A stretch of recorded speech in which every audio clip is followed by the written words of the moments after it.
Olá, amigos da Novo Tempo, sejam bem-vindos mais uma vez ao seu programa Bíblia Fácil.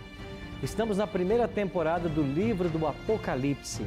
Já estudamos em 2 últimas semanas os capítulos 1, 2 e 3. E hoje, na nossa terceira semana, chegamos ao capítulo 4 de Apocalipse.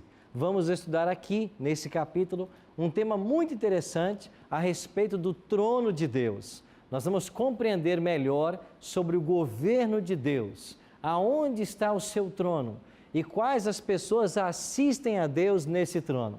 Iremos falar também sobre um livro selado com 7 selos e a necessidade que João viu em que esses selos fossem abertos. Está começando mais um Bíblia Fácil e você é muito bem-vindo. Eu queria aproveitar e conversar agora com mais um dos nossos convidados, porque a cada semana nós vamos conhecer um pouquinho melhor a estes que estão conosco aqui no Cevisa. E agora vamos conhecer um pouquinho melhor sobre o Santer. Santer já disse para nós que mora em Brasília, é isso, Santer? Isso mesmo. Só que você não nasceu em Brasília, né? Eu nasci em Formosa, Goiás. Em Formosa, Goiás. Fale um pouquinho para mim sobre sua família, Santer. Bom, eu sou filho de um casal de senhores, né? Teve 15 filhos. 15 filhos. Você teve 14 irmãos? Eu e 14 irmãos. Casei, né? 3 vezes, né?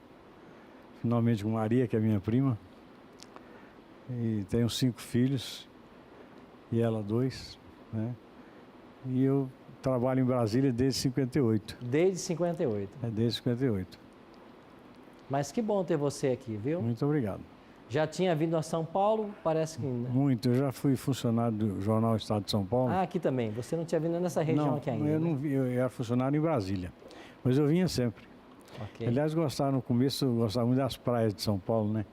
Vinha sempre nas praias aqui de São Paulo. Ok, mas que bom. Que bom agora poder ter você aqui no Cevisa com a gente, né? Ao longo desse período estudando a Bíblia, o livro do Apocalipse. Está gostando do estudo do livro? Eu leio a Bíblia há 26 anos, toda. De janeiro a dezembro, pelas meditações matinais, né? Uhum. Que eu recebo de uma irmã, a caçula, que é adventista também, e ela faz questão de me dedicar ao livro de meditações, por isso que eu sei que são 26 anos. Todo ano ela dedica, e então o primeiro foi há 26 anos atrás. E eu sigo religiosamente a Bíblia durante esses 26 anos. Mas todos os dias, inclusive hoje. Inclusive hoje. Que bom. E hoje vamos conhecer um pouquinho mais sobre o Apocalipse e um tema muito especial que nós temos aqui tratar hoje, que é a respeito do trono de Deus. Agora, nós vamos, como é nosso hábito, fazermos uma oração pedindo a Deus a bênção para o estudo. Você que nos acompanha em casa, se você puder, participe também desta oração, pedindo a bênção de Deus para o estudo do livro do Apocalipse. Pai querido, muito obrigado por estarmos reunidos em condições tão favoráveis para estudarmos a Tua Palavra.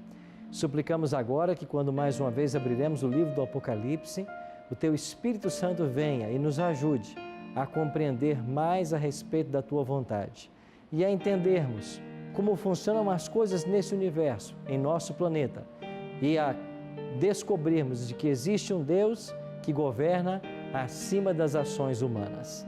É a nossa oração em nome e por amor de Jesus. Amém.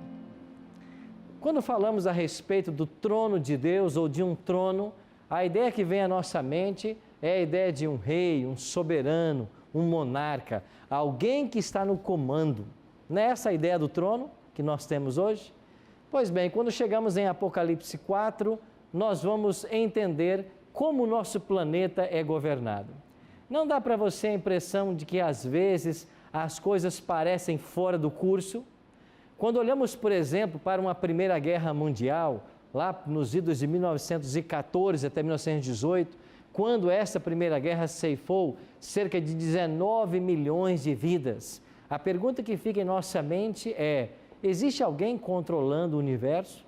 Existe alguém controlando o nosso planeta? A Segunda Guerra Mundial, segundo alguns dados, ceifou 83 milhões de vidas. Existe alguém, de fato, no controle? O que dizer dos fenômenos naturais, como, por exemplo, essa catástrofe que aconteceu ou se abateu sobre a Indonésia em 2004? Nessa grande tsunami Lembra vocês que foram 226 mil mortes nessa tsunami? A natureza parece estar fora de controle. A pergunta é: existe alguém governando? E quando olhamos para a história humana, o sofrimento humano, as tragédias que se abatem, e a gente podia falar das tragédias que estão hoje na mídia, pais matando filhos, filhos matando pais, alguém está no controle? De fato, muitas vezes o homem tenta controlar. E quando seres humanos mal intencionados tentam controlar, o resultado é a desgraça e a miséria, como aconteceu com Adolf Hitler, que levou à morte milhares, não só de judeus. Pois bem, Apocalipse 4 nos ensina que há um Deus que está no controle, um Deus que está sentado no seu trono, e é desse trono que Ele governa. Eu queria que você lesse comigo o primeiro capítulo, verso 1, Apocalipse 4, verso 1. Depois destas coisas olhei, e eis não somente uma porta aberta no céu, como também a primeira voz que ouvi, como de trombeta, a falar comigo, dizendo: sobe para aqui, e te mostrarei o que deve acontecer depois dessas coisas. Quando João tem essa visão do capítulo 4, ele diz: depois dessas coisas olhei, e eis uma porta aberta no céu.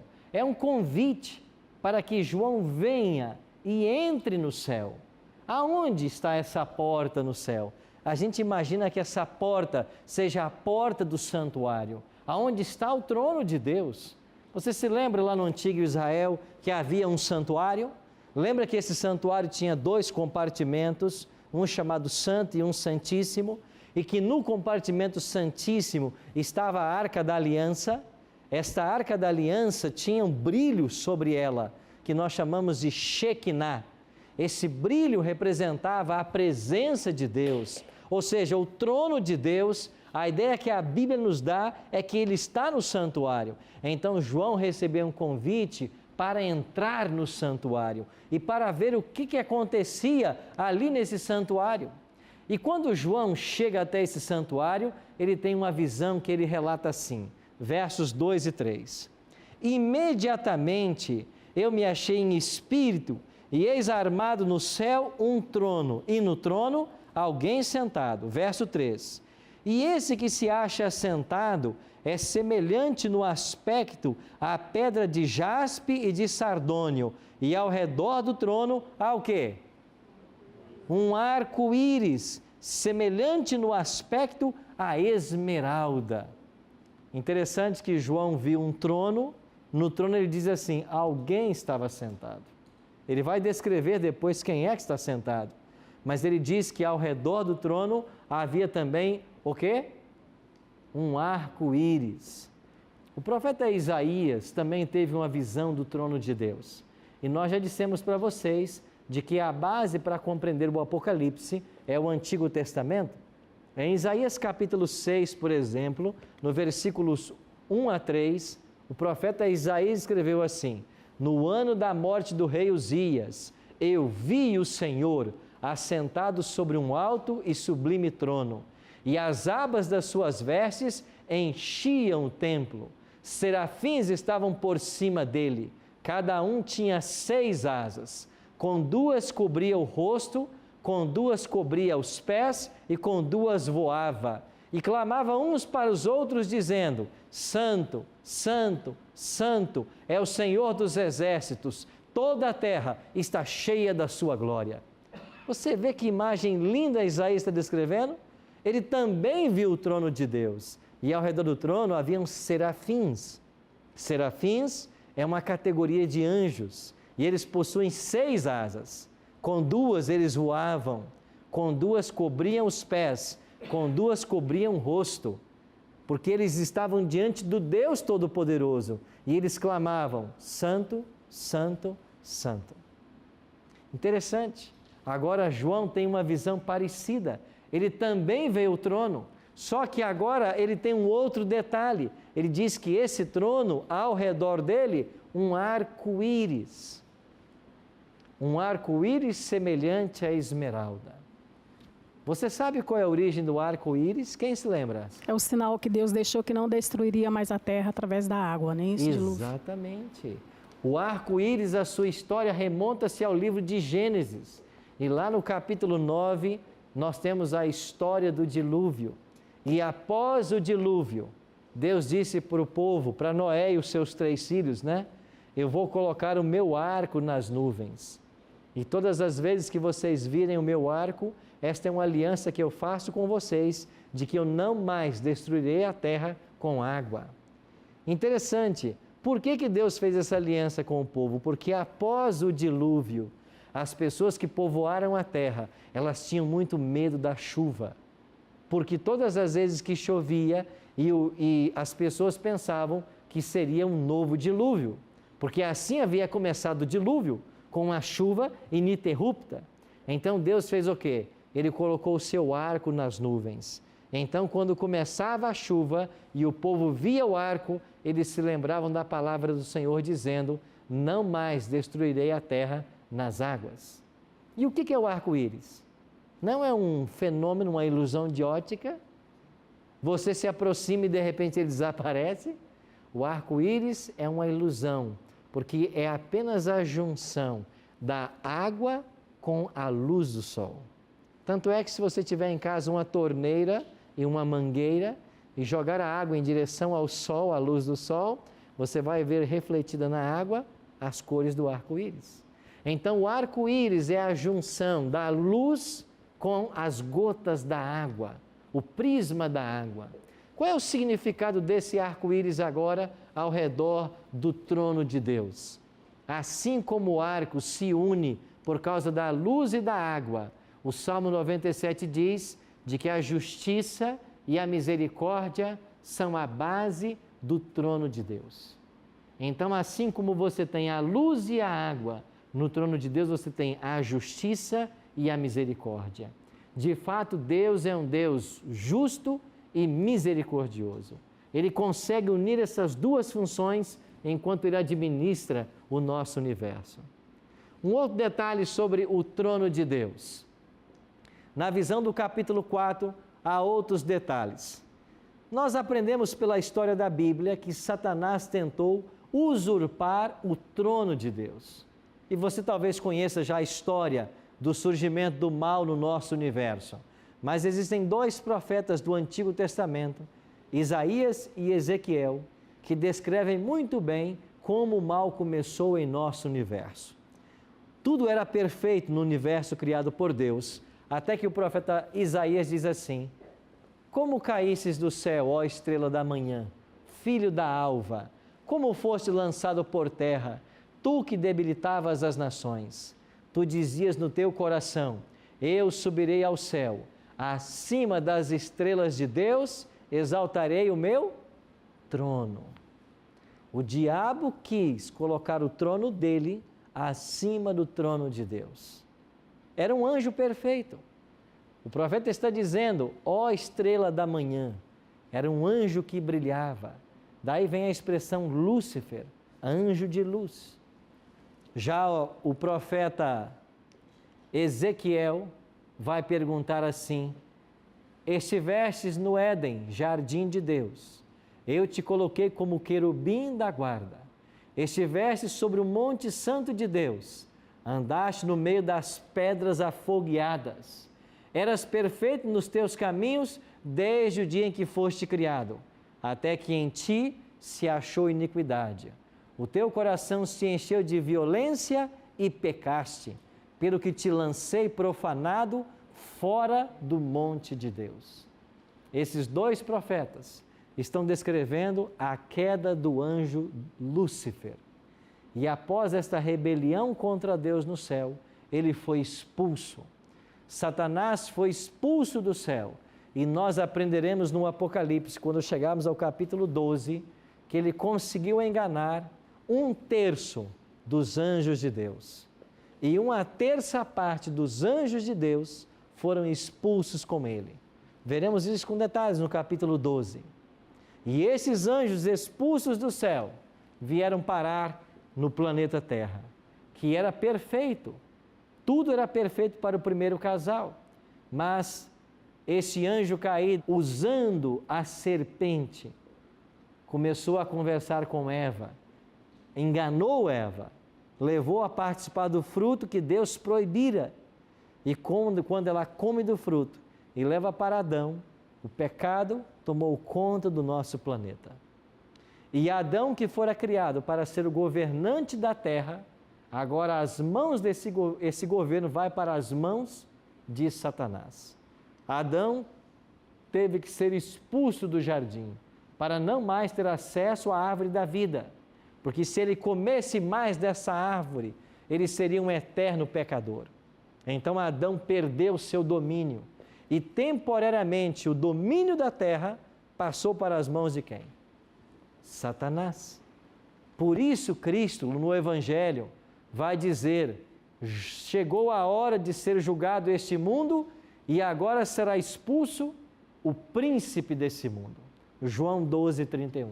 Ou seja, ele é príncipe por usurpação, porque ele roubou o lugar de Adão, quando levou nossos primeiros pais ao pecado. E quando Satanás assumiu o controle do nosso planeta, agora nós temos um mundo desgovernado. Porque é a intenção de Satanás provocar todas as tragédias, todas as misérias e levar destruição e tragédia à família humana. Às vezes você se pergunta, por que o nosso mundo é como é? Por que coisas más acontecem a pessoas boas? Por que inocente sofre? É porque o diabo, temporariamente, está governando esse mundo. E ele usa do seu poder, da sua influência, para levar à miséria, à desgraça à humanidade.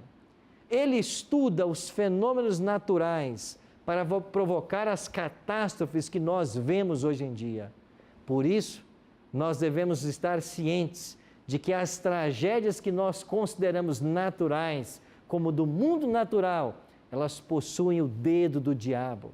O diabo levou o planeta a um descontrole total e ele procura, através da agressão ao próprio planeta, provocar as convulsões naturais, assim chamadas, e levar miséria às pessoas. Mas a Bíblia tem uma boa notícia. Esse controle que está nas mãos de Satanás está com os dias contados. Isso voltará para o controle de Deus. É isso que ensina o capítulo 4 de Apocalipse. Ensina que Deus está no trono. Não só isso, ele é assistido por seres celestiais. E o Apocalipse fala desses seres celestiais. Olha para o versículo 4. Apocalipse capítulo 4, verso 4.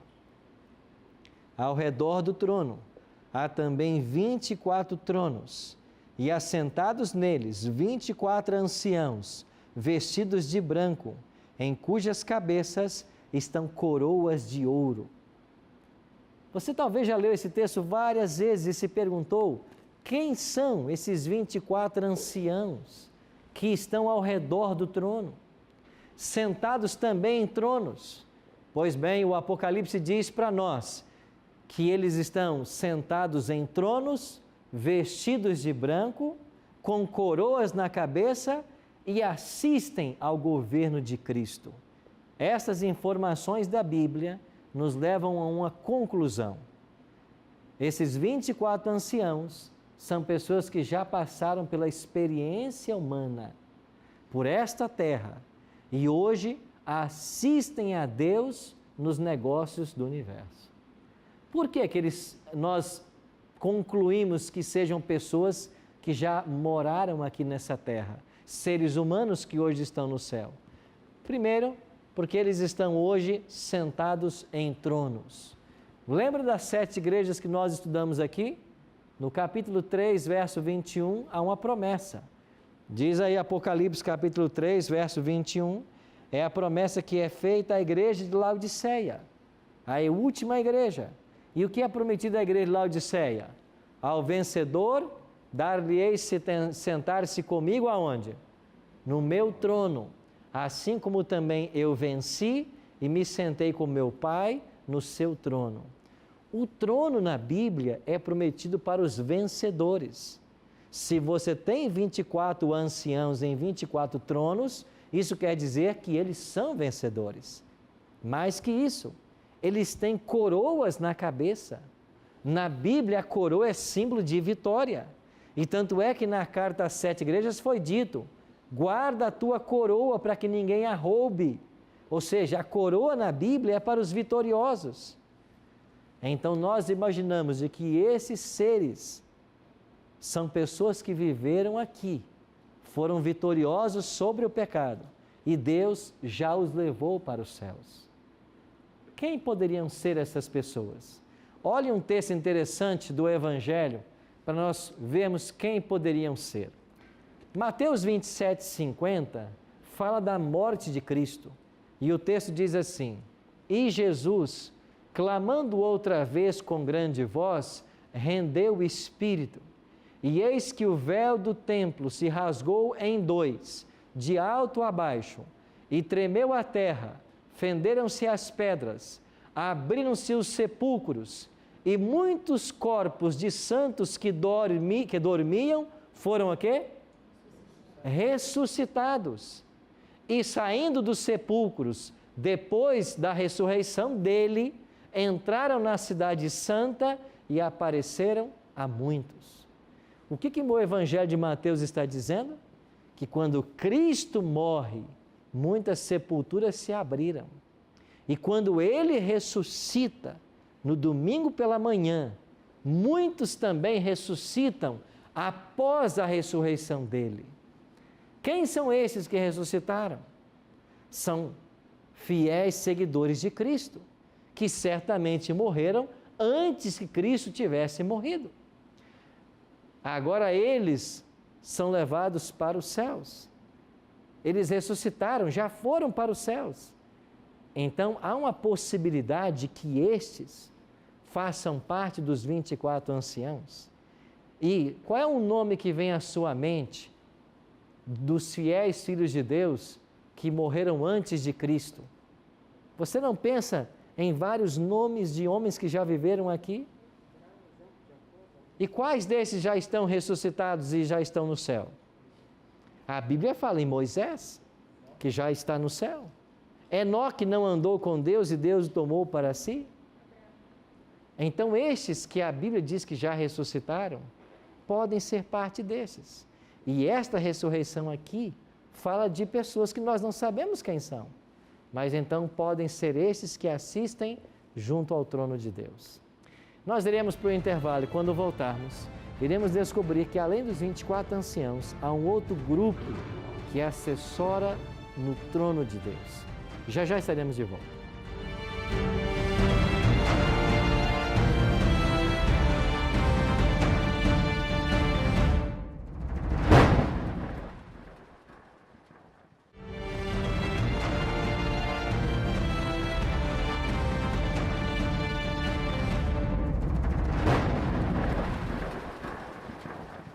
Estamos de volta com Bíblia Fácil, hoje dando o Apocalipse capítulo 4 a respeito do trono de Deus. Se você quer participar dos estudos e receber em sua casa uma linda revista com todos os temas que aqui estamos abordando, basta ligar para o nosso telefone 0 operadora 12 21 27 3121 ou então acessar nossa página na internet novotempo.com/Bíblia Fácil. Ali você vai ter a arte dessa revista, você clica, vai abrir um formulário, você preenche o formulário e num prazo de 15 a 20 dias, essa linda revista pode estar chegando em sua casa e você acompanha o programa a cada semana um tema. E eu queria aproveitar e motivar você, eu quero convidar você a fazer parte de uma classe muito especial de estudo desses temas.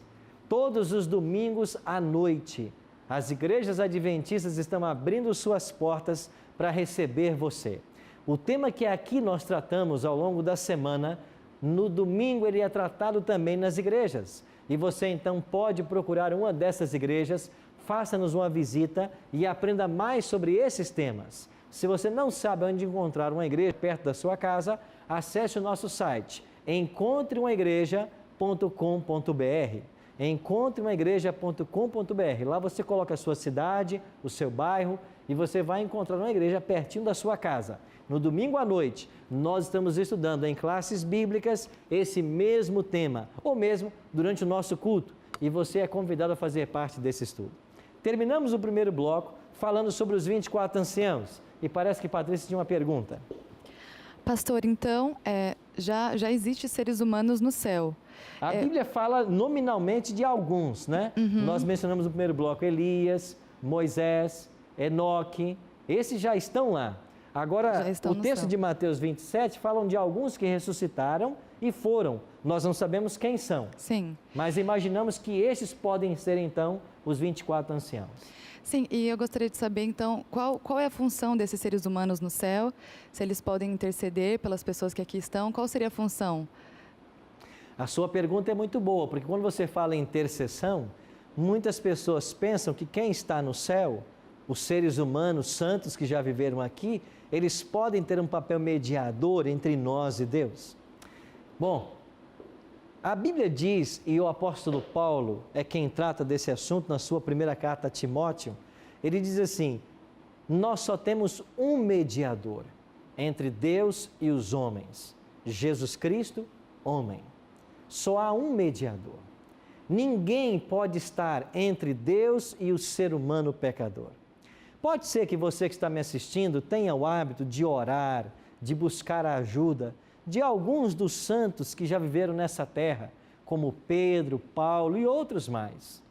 Deixa eu dizer com muito carinho uma verdade para você. Eles não podem ajudar você. Primeiro porque a Bíblia não diz que Pedro e Paulo estejam no céu. Mas pastor, não pode estar entre esses aqui? Não. Não, porque quando Cristo ressuscita, Pedro e Paulo ainda estavam vivos, eles não estavam mortos. Eles só morreram no ano 67. Então eles não podem estar nesse grupo aqui. Mesmo se estivessem, como esse grupo aqui, eles não têm a função de mediação. Eles não podem mediar por você, eles não podem te ajudar. Deus não deixou você abandonado, Deus deixou um mediador, Deus deixou Jesus Cristo. Ele é o nosso elo. É Cristo pela natureza humana que se ligou à humanidade. Ele é Deus, ele se liga ao Pai. Ele é homem, ele se liga à humanidade. Ele é o elo, ele é o único elo. E quando vamos para Atos capítulo 4, versos 11 e 12, lá diz claramente que abaixo do céu não existe outro nome pelo qual importa que nós sejamos salvos.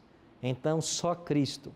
Nenhum ser humano, por mais santo que tenha sido, mesmo que já esteja no céu, mesmo que pertença aos 24 anciãos, eles não têm a função de serem nossos mediadores. Só Cristo é o nosso mediador. Pastor, ali quando fala que foram ressuscitados e apareceram a muitos, o que significa esse apareceram a muitos? Seria os fantasmas, alguma coisa assim? Não, Bruno. Eles quando ressuscitaram, eles ressuscitaram com corpos glorificados, como Cristo também tinha um corpo glorificado.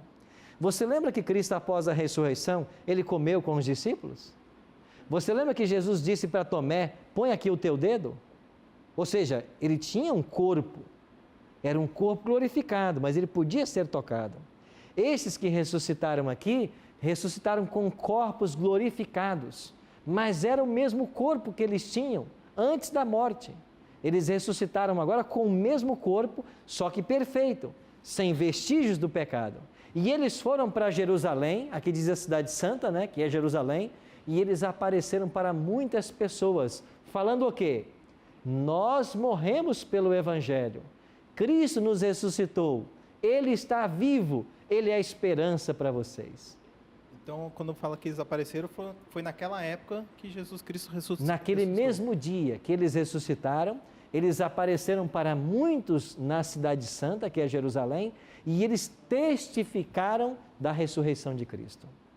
Okay. Foi esse o motivo deles irem à cidade, contar que Jesus ressuscitou. Certo? Então, há uma possibilidade de que estes sejam parte dos 24 anciãos.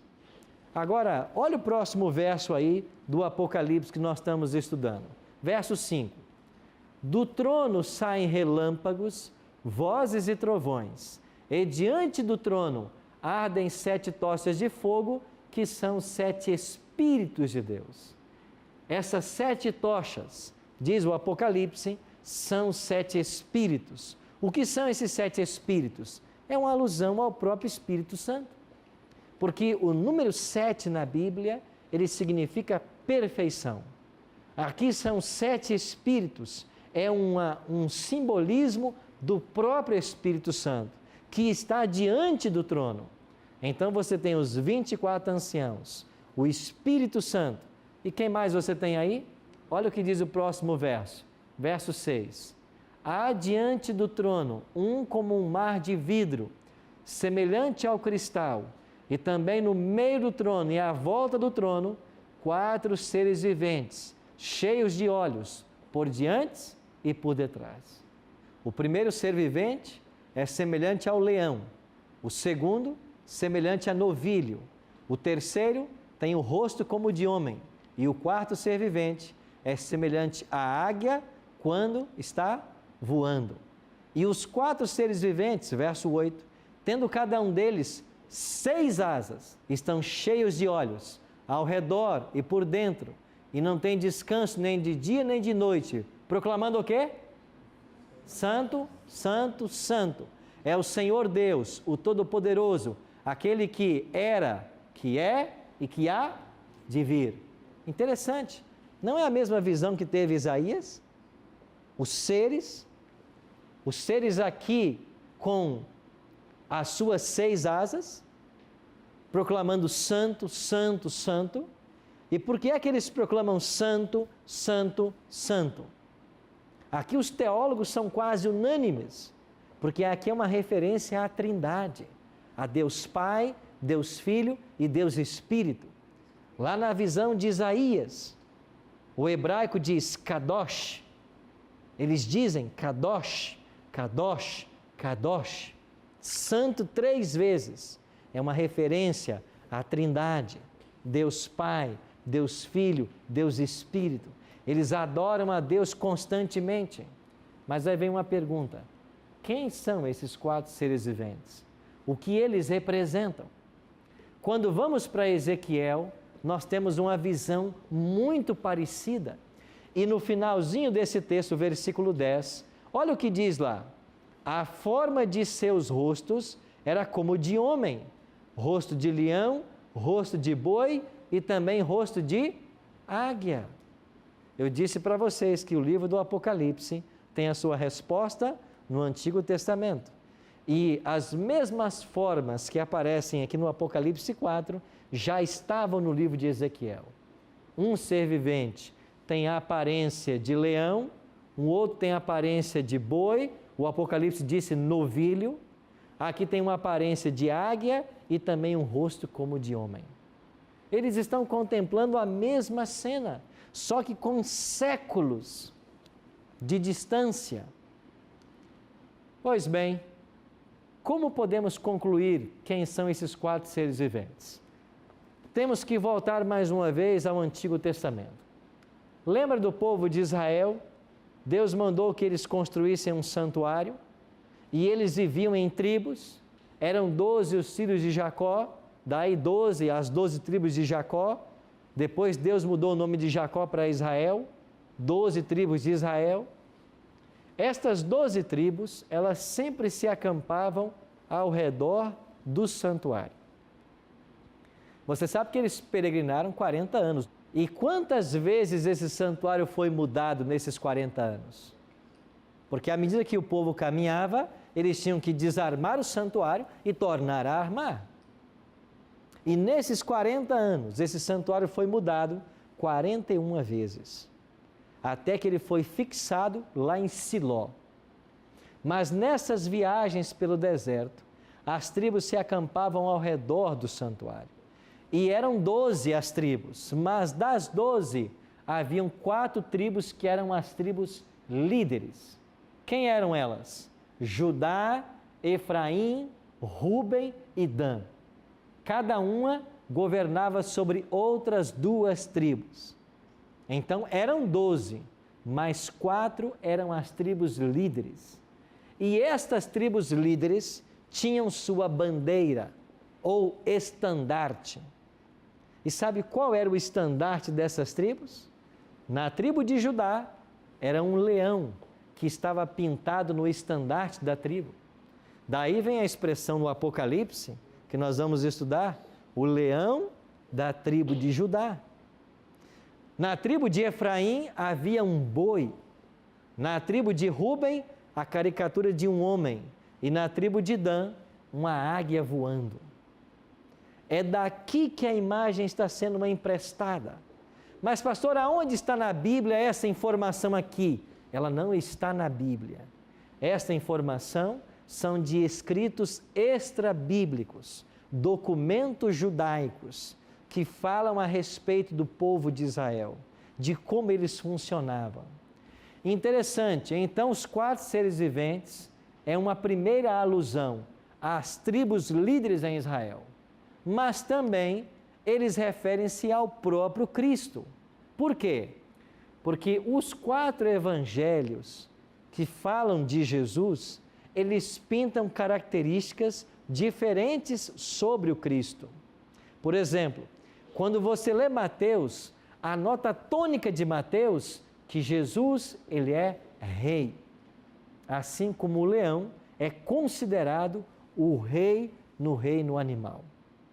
Olha, por exemplo, Mateus 25, 34. Então dirá o rei, os que estiverem à sua direita, vinde benditos de meu Pai.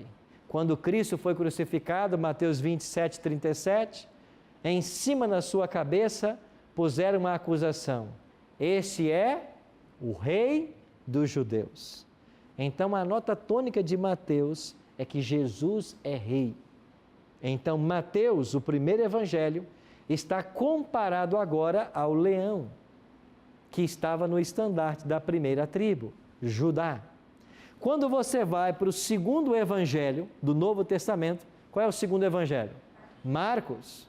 Vem o evangelho de Marcos. Qual era o estandarte da tribo lá na segunda tribo líder em Israel? Era um boi, um novilho, diz o Apocalipse. Agora em Marcos, Jesus é apresentado como aquele que serve. Esta é a nota tônica. Olha para Marcos 9,35. E ele, sentando-se, chamou os 12 e lhes disse: se alguém quiser ser o primeiro, será o derradeiro de todos e o quê? Servo de todos. E em Marcos 10,44, Jesus repete: qualquer que entre vós quiser ser o primeiro, será o quê? Servo de todos. O Filho do Homem não veio para ser servido, mas veio para servir. Então, Marcos, a nota tônica dele é: Cristo é o servo. Ele faz um eco ao profeta Isaías, que apresenta Jesus como servo sofredor, lá no capítulo 53. Qual é o terceiro evangelho que nós temos na Bíblia? Lucas. Em Lucas, o evangelista está preocupado em apresentar Cristo como Filho do Homem. A natureza humana de Cristo é destacada. Lucas 4 diz assim: durante 40 dias foi tentado pelo diabo, e naqueles dias não comeu coisa alguma. E terminados eles, Jesus teve o quê? Fome. Olha para Lucas 9,56. Porque o Filho do Homem não veio para destruir as almas dos homens, mas para salvá-las. Ou seja, Cristo é apresentado em Lucas em suas necessidades humanas. Ele teve fome. João capítulo 4 diz que ele teve sede. Então nós vemos aqui Cristo como sendo homem. E quando chegamos a João, é ele que vai pintar Cristo como sendo Deus. E a águia na Bíblia é símbolo dessa divindade. Em João 1 diz: no princípio era o Verbo estava com Deus e o Verbo era Deus. Cristo era Deus, ele estava com Deus. E em João 10,30 Jesus diz: eu e o Pai somos um. Ou seja, João é o evangelista que apresenta Cristo na sua divindade. Então, esses 4 seres viventes que estão ao redor do trono, eles fazem alusão às tribos líderes em Israel e também a ofícios do ministério de Cristo como pintado pelos 4 evangelhos: Mateus, Marcos, Lucas e João. Mas são seres reais. E esses seres reais participam de uma cena litúrgica. Há uma cena de adoração. Aí está Deus no trono, ao redor os 4 seres viventes e depois os 24 anciãos. E o que acontece nessa cena litúrgica? Olha comigo o versículo 9 em diante. Apocalipse 4, verso 9. Quando esses seres viventes derem glória, honra e ações de graça ao que se encontra sentado no trono, ao que vive pelos séculos dos séculos, os 24 anciãos prostrar-se-ão diante daquele que se encontra sentado no trono, adorarão ao que vive pelos séculos dos séculos, depositarão as suas coroas diante do trono, proclamando o quê? Tu és digno, Senhor e Deus nosso, de receber glória, honra e poder, porque todas as coisas tu criaste, sim, por causa da tua vontade, vieram a existir e foram criadas. Por que é que esses seres celestiais estão adorando a Deus? Por que é que esses seres depositam suas coroas aos pés do trono? Porque eles estão aqui reconhecendo. Reconhecendo o quê? Que Deus é o Criador. Eles estão cantando: Tu és digno de receber a glória, de receber a honra, o poder. Por quê? Porque todas as coisas tu criaste. Sabe que uma das grandes intenções de Satanás é tirar isso do coração do homem? Você sabe que em 1859, finalmente foi publicado um livro muito famoso, chamado A Origem das Espécies. E esse livro, publicado por Charles Darwin, foi um atentado à religião, porque ele começou a pregar de que, de fato, nós somos produtos da evolução, da sobrevivência do mais apto, do mais forte. E com ele veio uma campanha científica muito forte para destronar Deus do seu lugar. Daí vieram os filósofos existencialistas, dizendo que o ser humano, ele chega no mundo como um meteoro. Ele não tem nem origem e nem destino. E quando as pessoas perderam o senso de que Deus é o Criador e de que a nossa vida não tem sentido, a humanidade começou a perder o sentido da vida. Porque se eu vim de um animal primata, se eu não vim das mãos de Deus, isso acaba com a dignidade humana. Quando você crê que Deus é o Criador, que você foi feito imagem e semelhança dEle, isso torna o ser humano a coroa da criação. O ser que foi criado para governar todas as coisas. Mas quando você perde o senso da sua origem, a sua vida cai num vazio. Não é isso que a ciência tenta muito fazer hoje? Quantas reportagens a mídia tem veiculado, no Brasil mesmo, falando a respeito de como as coisas surgiram, do processo evolutivo, da vida que foi se aperfeiçoando, e Deus fica completamente de lado, é colocado num canto. O que acontece quando um líder religioso, como um papa, vai para a mídia e diz que o livro de Gênesis não é um livro literal, aquilo não é uma história literal, é apenas uma alegoria. De fato, não houve um Adão e Eva como a Bíblia descreve. Ora, se não houve um Adão e Eva, também não houve um pecado. E se não houve um pecado, não precisamos de um Salvador. Você percebe que o pensamento cristão está sendo atacado em suas bases? O que esses seres estão clamando no céu e louvando é: o Senhor é santo. Ao Senhor tem que ser dado o poder, a glória, a honra, porque tu criaste. Todas as coisas vieram a existir por tua vontade. Deus nunca tensionou que tragédias acontecessem à humanidade. Deus nunca quis que os oceanos um dia entrassem pelo continente e matassem 226 mil pessoas.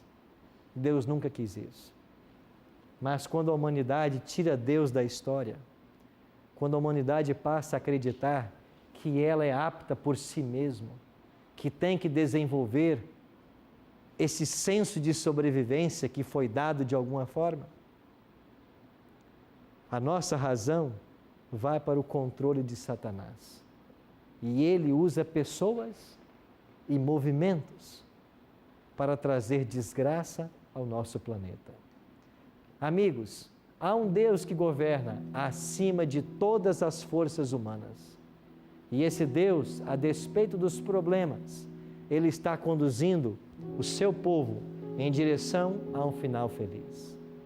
Uma outra verdade solene: esse Deus que governa o universo, Ele está presente nos momentos mais difíceis da vida do ser humano. Ele não provoca as tragédias, Ele não provoca as misérias. Isso é o diabo quem provoca. Toda tragédia, toda desgraça, todo mal vem de Satanás. Agora, mesmo no meio das tragédias, Deus vai estar aí. Nos momentos mais difíceis da sua vida, Ele vai estar aí. Sabe por quê? Porque Ele ama você. Você não tem culpa, às vezes, de que uma pessoa que você muito ama foi acometida de um câncer. Deus também não tem culpa disso. Mas agora que isso aconteceu, Ele vai estar aí do seu lado para ajudar. Ele vai ver cada lágrima que for derramada. Ele vai se aproximar do leito como um Deus de amor e vai trazer a paz de espírito que nós tanto precisamos. Não é Deus que fez com que aquele pai recentemente despedisse de sua esposa, colocasse os 3 filhos dentro de um carro e se jogasse contra um caminhão. Isso parece que foi em Goiânia. Não é Deus que quis isso, mas são pessoas que de alguma forma se afastaram dele.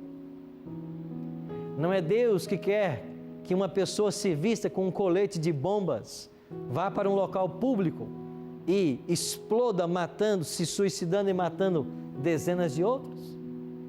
Não é Deus que quer isso, mas é porque pessoas estão se afastando de Deus. E quando nós nos afastamos de Deus, nós cometemos as piores barbáries.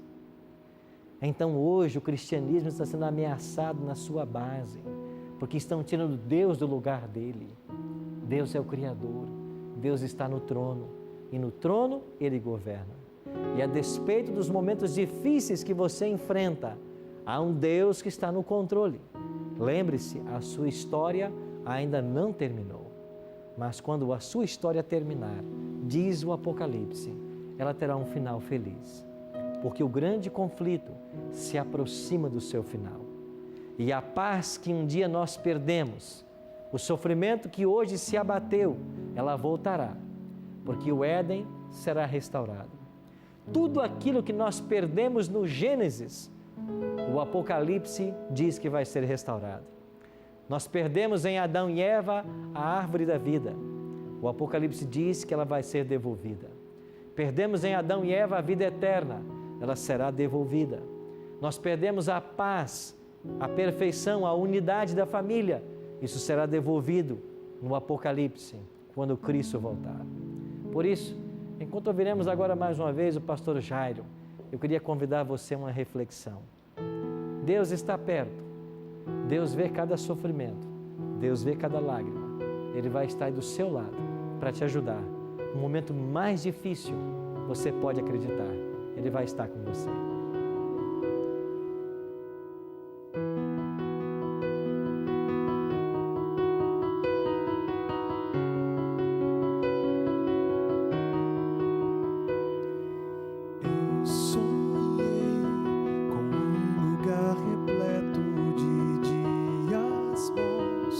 Sons indescritíveis a ecoar no céu.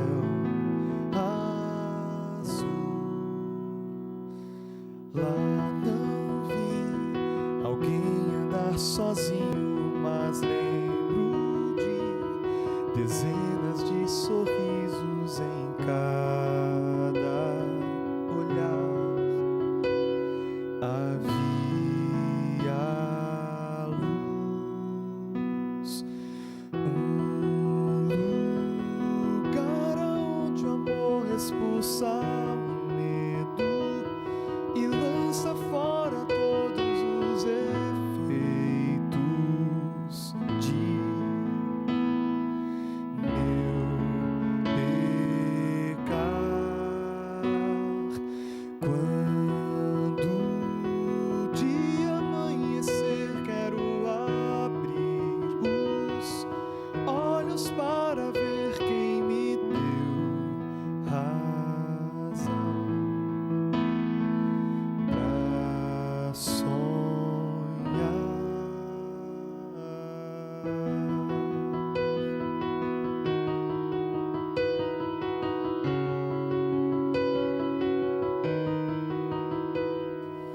Percebi que enfim valeu a pena tentar seguir, crendo na promessa de quem jamais se enganou. Meu Senhor pagou o que eu devia e seu amor me deu uma nova vida e livre sou para entrar num lugar aonde o amor expulsa o medo e lança fora todos os efeitos de meu pecar. Quando o dia amanhecer, quero abrir os olhos para ver quem me deu razão pra sonhar. Um lugar onde o amor expulsa o medo e lança fora todos os efeitos de meu pecar. Quando o dia amanhecer, quero abrir os olhos para ver quem me deu razão pra sonhar.